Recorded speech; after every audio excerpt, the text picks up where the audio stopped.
Panginoon, maraming salamat sa laging pagbibigay ng mga araw na puno ng blessings.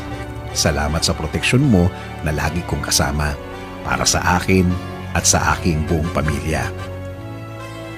Thanks for always for your provision, your guidance and protection. Thank you also, God, for your faithfulness and love for us, Lord. Panginoon, i-bless niyo po ang aking plano sa aking buhay at sa aking pamilya. Alam ko po na lagi niyo akong pinoproteksyonan kasama ng aking mga pangarap.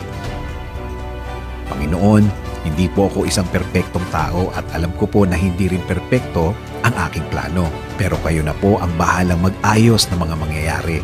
Dahil naniniwala pa rin ako, Lord, na ikaw ang mas nakakaalam ng bukas.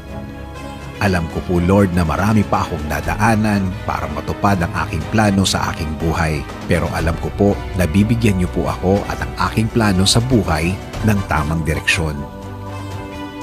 Hindi rin po ako nag-aalala na baka hindi po matupad ang mga ito.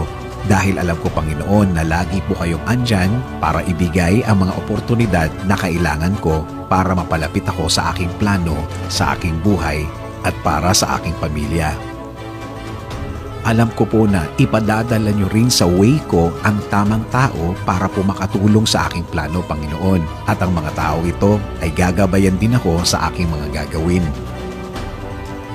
Lord, please clear my mind always so I can focus on the things that I need for my plan. Ilayo niyo po ako sa mga bagay na maglalayo sa akin sa magandang plano para sa aking buhay. Kaya Lord, I am submitting my plan to your plan. Alam ko po na kapag kayo ang nagplano, mas malinaw at mas makabubuti sa akin at sa aking pamilya.